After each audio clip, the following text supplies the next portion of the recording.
continuando aí, né, a gente tem que falar dos tipos de sistema circulatório que a gente vai encontrar, certo?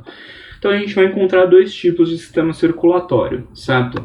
Um deles vai ser um sistema circulatório que a gente chama de sistema circulatório aberto ou lacunar, tá? No qual você vai ter, né, um coração. Esse coração ele bombeia o sangue, né? Esse sangue sai do coração, ele chega até os vasos e em algum momento isso cai, né, em um espaço entre os tecidos. Tá? E aí, nesse momento que ele passa entre os tecidos, ele vai fazer o quê? Vai fazer as trocas com esse tecido e depois vai ser recolhido por outros vasos que vão devolver isso daí ao coração. Né? Então aqui a gente tem esse esqueminha, né, no gafanhoto, mostrando aqui também como seria, certo? Então você tem aí essa representação. E a gente tem um sistema circulatório fechado, né, no qual o sangue ou o fluido que está circulando aí, né, ele é bombeado pelo coração, certo? Vai chegar até uma região de capilares, que seria uma região de trocas, né? O sangue em si, ele fica dentro, né, desse tecido, né, dos capilares. Você vai ter algum extravasamento aí de líquido, né, e água, algumas proteínas e os nutrientes, né, mas as outras proteínas, células do sangue continuam aqui dentro, certo? E depois isso tudo é recolhido, né, para um outro sistema de vasos que vai levar de volta ao coração. Então a gente fala que num sistema lacunoso o sangue ele sai, né, dos vasos e retorna depois ao coração por meio de outros vasos. Enquanto em um sistema fechado, esse sangue ele permanece sempre dentro dos vasos, né? Então isso daqui vai ficar circulando sempre dentro dos vasos. E o ponto de trocas é o quê? São os capilares aí. Bom, e aqui é a imagem da apostila de vocês mesmo, né? Representando esse sistema circulatório, né? Fechado, no caso de um peixe, tudo bem? E a gente vai discutir todas essas coisas, né? Então, todas essas estruturas. E um sistema circulatório aberto, no caso de um crustáceo aí, certo? Então você vai ter o bombeamento, né? Isso daqui espalha o sangue nas cavidades e tudo isso daqui vai ser recolhido depois para bombear novamente e espalhar, né? Isso daí nas lacunas ou nessas hemocelas, certo? Então a gente pode classificar, né, os sistemas circulatórios em dois tipos: aberto ou lacunar, né, que ele vai circular nessas lacunas entre os tecidos, ou um sistema fechado, que o sangue não vai abandonar os vasos, ele não sai dos vasos, né? Então lembra, ele sempre fica dentro dos vasos e o contato vai ser pelos capilares aí. E bom, quais são as partes que vão compor, tá, o sistema circulatório? Não necessariamente o nosso. Eu vou pegar o nosso como exemplo, mas vou falar algumas outras coisas. Bom, você vai ter um coração, certo? Ou uma bomba genérica, certo? Algumas vezes você não tem um coração, né, como a gente conhece e tal. Você tem, por exemplo, um vaso que ele tem capacidade de pulsar, né? E isso faz a distribuição, mas enfim, uma bomba que vai adicionar pressão no sistema como um todo, certo?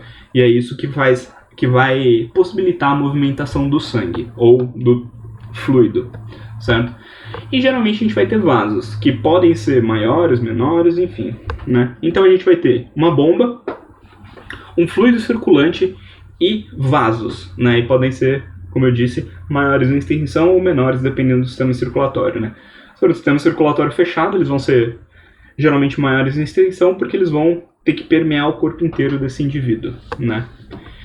E bom, para a gente aproveitar já algumas coisas, vou fazer alguns comentários relacionados a artérias e veias humanas, certo? Então, o que a gente pode observar? Quando você olha para esses vasos, né, se você olhar, por exemplo, para o tamanho total deles, geralmente eles vão ter o quê? Tamanhos muito parecidos, né? Só que você consegue observar uma diferença. Olha essa camada de tecido muscular aqui que você tem em volta, certo?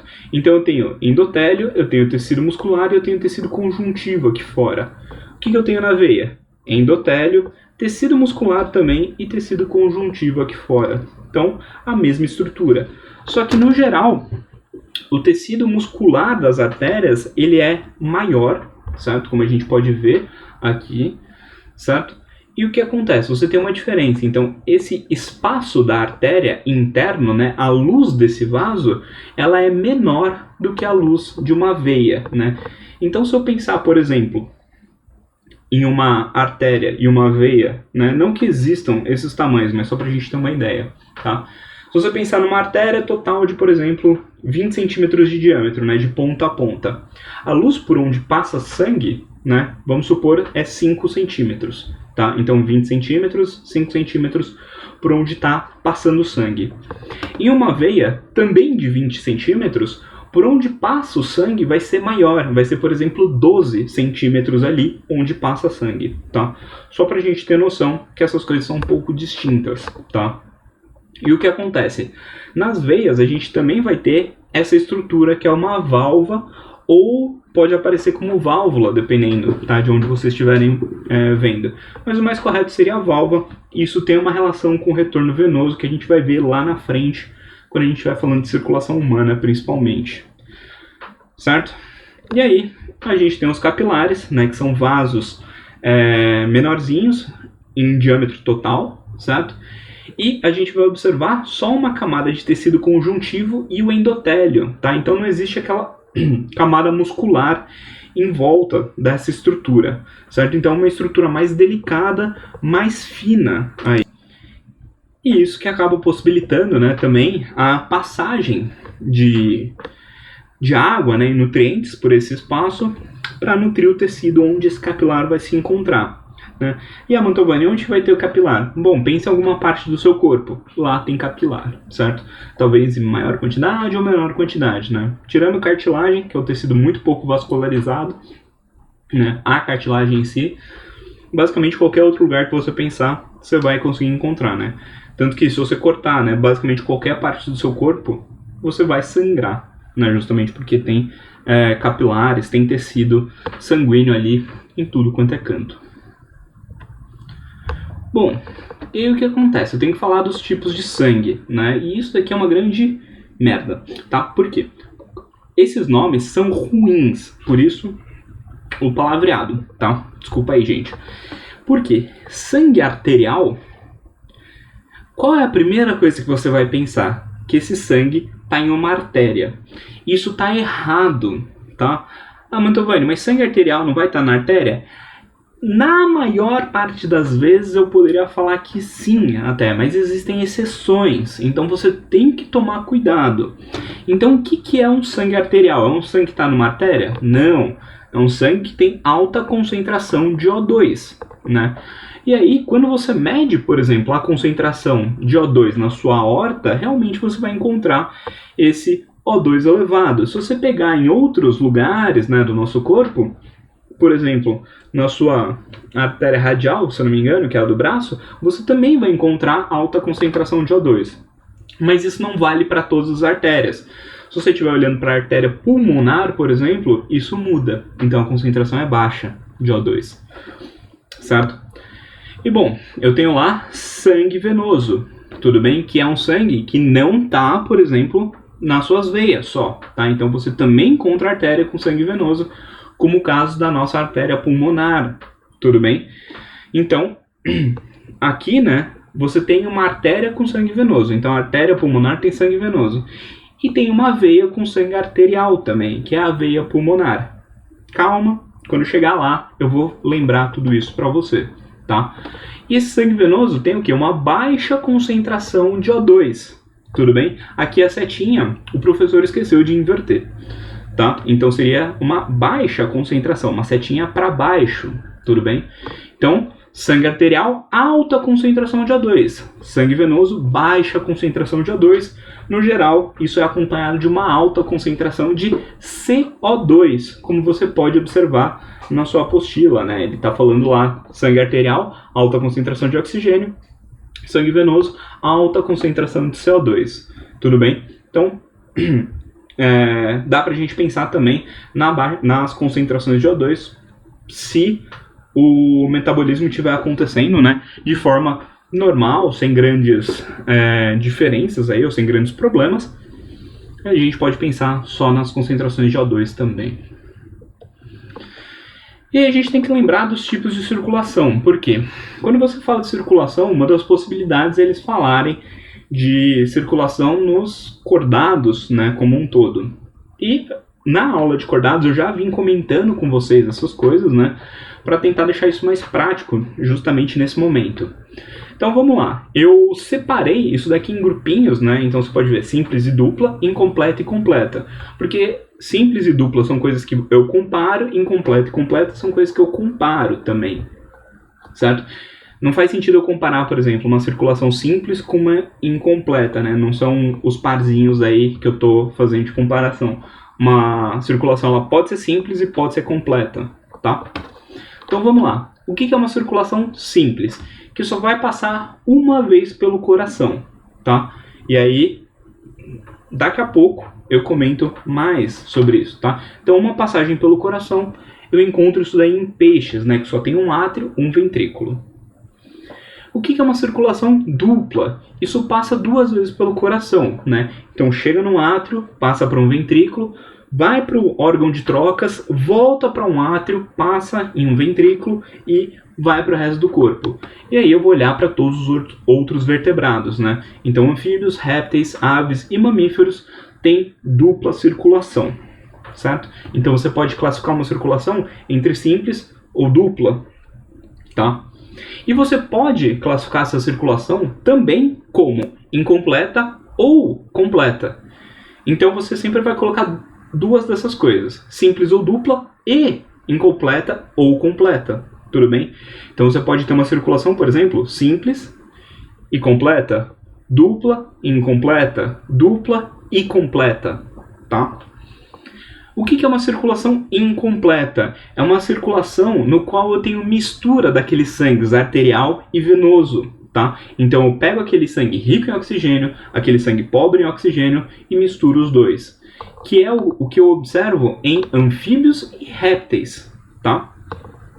E eu vou ter uma circulação completa que não tem mistura de sangue. Então, aves, mamíferos e nos peixes. E você pode pensar, pô, Mantovani, mas peixes vêm antes de anfíbios e répteis. Como que eles têm uma circulação completa e em anfíbios e répteis a gente tem uma circulação incompleta? Por conta da arquitetura do coração, que é diferente. E isso vai gerar aí algumas diferenças na forma como isso circula, se tem mistura ou não, tá? Então vamos lá, esses são os corações, tá? Então aqui eu tenho o coração de um peixe, tá? Onde eu encontro um átrio, um ventrículo, certo? Então o sangue chega por aqui, chega no átrio, enche o ventrículo e depois vai para o resto do corpo, tá? Ou vai ser circulado pelo corpo. Então isso daqui não tem mistura de sangue, certo? Então o sangue chega para um lugar, sai pelo outro. O que acontece no caso do anfíbio? O sangue chega aqui nesse átrio direito, vem para o ventrículo, isso vai ser bombeado, né, para o órgão de troca, por exemplo, o pulmão e a pele desse anfíbio.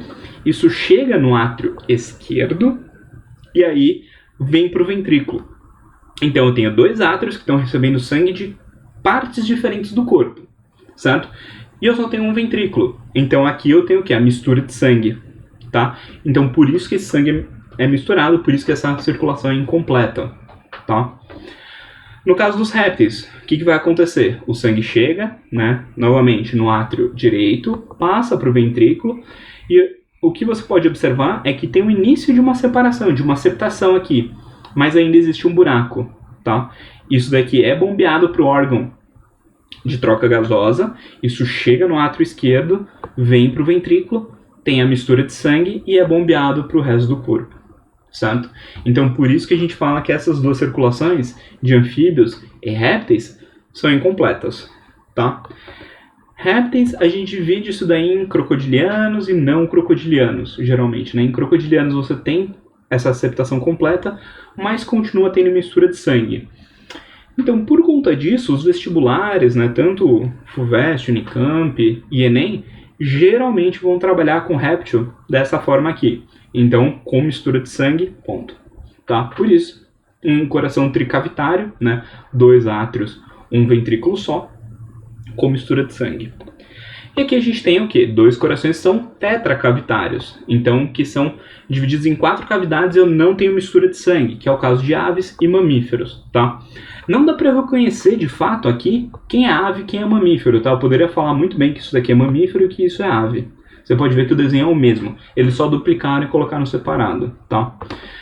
Mas o que acontece? O sangue chega do corpo, aqui no átrio direito, vem para o ventrículo direito, é bombeado para o órgão de troca, chega no átrio esquerdo, vem para o ventrículo esquerdo e é bombeado para o corpo, né? No caso de aves seria bombeado para cá.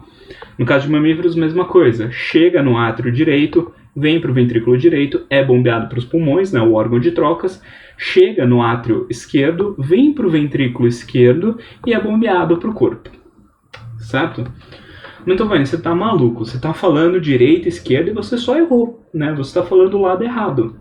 Só que você tem que lembrar que quando você tá olhando quando você tá falando de sistema circulatório, você não tá falando olhando, por exemplo, para o seu coração, o que é a sua direita e o que é a sua esquerda. Mas sim como se você estivesse olhando para esse coração na sua frente, né? De frente para você. Então pensa quando a gente tá em aula, né? Lá na sala mesmo. Então, eu tô no tablado, por exemplo, né, falando de frente para vocês. Então, a minha direita é o que vai ser o quê? A sua esquerda. E a minha esquerda é o que vai ser a sua direita. Por isso, né, que esse é o lado esquerdo e esse é o lado direito, tá? Então, a gente tem que tomar esse cuidado. Por quê? Se você errar, você vai confundir tudo, ou você vai responder, né, tudo espelhado, tudo invertido. E os examinadores, se for uma questão escrita, não vão ter dó nesse momento, tá? E pra gente olhar para essas circulações, né? Então, vamos lá. Peixes, né?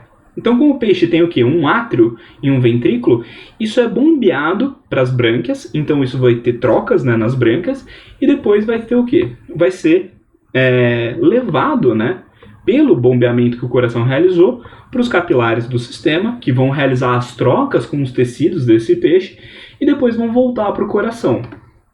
Certo? Então o que acontece? No coração de peixes eu só tenho, né, sangue venoso, tanto que uma das formas como você pode se referir a esse coração, como pode aparecer uma referência a esse coração, é um coração venoso por conta disso, certo? Então, e aí, por que azul e vermelho? Muda a cor do sangue? Não, pessoal, não vai mudar, né? Se você pegar, né, e abrir seu coração do lado direito, ele vai estar vermelho e do lado esquerdo também vai estar vermelho. É só uma representação gráfica para você pensar na quantidade de oxigênio. Então, o sangue azul está representando o sangue venoso, aí o sangue pobre em oxigênio, e o sangue vermelho é o sangue rico em oxigênio, sangue arterial. Beleza? Então, né, aí esse esquema de circulação. Para o caso dos anfíbios, o que vai acontecer? O sangue vai chegar no átrio, vai para o ventrículo, né, vai para os capilares, aí dos pulmões ou da pele, volta para o átrio cheio de oxigênio e se mistura, tudo bem? E aí, tanto que você pode ver que esse vermelho, né, tá alaranjado, e aqui esse azul nem está tão azulado assim, né, justamente porque está representando a mistura de sangue. Como em répteis isso também está acontecendo, certo? E aqui em mamíferos e aves, né, ele está representando um coração de mamífero, no caso, porque essa aorta está para a esquerda, uma separação completa aí, né? E acredita-se que é por conta disso, né, que por conta dessa separação completa desse coração tetracavitário, né, que aves e mamíferos apresentam endotermia, né? Porque você tem uma maior quantidade de oxigênio, então taxas metabólicas mais altas, no geral. Então a gente acredita que isso tem a relação com a endotermia desses dois grupos. E como você faz para diferenciar esses grupos? Bom, você joga essa outra imagem, tudo bem? Então você tem lá, né, essa imagem que já apareceu na nossa aula de cordados, né? No caso de um coração de aves, você vai ter a aorta para o lado direito, enquanto no caso de mamíferos, essa aorta gira ou vira ou faz a curva para o lado esquerdo, aí, né? Então uma outra representação desse esquema, né, de aves, né, para a gente ver, porque é mais incomum da gente observar, essa aorta está aqui para o lado direito, né? Pode ver, ó, Não tava mentindo para vocês, ó. Átrio direito, ventrículo direito, átrio esquerdo, ventrículo esquerdo. Peguei essa imagem na internet e você vai ver que em todo lugar ela tá assim. E olha só que legal também. Lembra que eu falei de artéria com sangue venoso? Aqui, representação de sangue azul, né? Sangue venoso. Olha essa artéria pulmonar aqui com sangue azul. Olha essa veia pulmonar aqui com sangue arterial, sangue rico em oxigênio. Só para reforçar, né, que isso daí, esse sangue venoso, esse sangue arterial, não tem relação com o vaso que esse sangue está percorrendo, por onde ele está passando, tá? Bom, vou fechar essa parte aqui e na parte seguinte a gente fala dos exercícios dessa primeira aula, aula 30.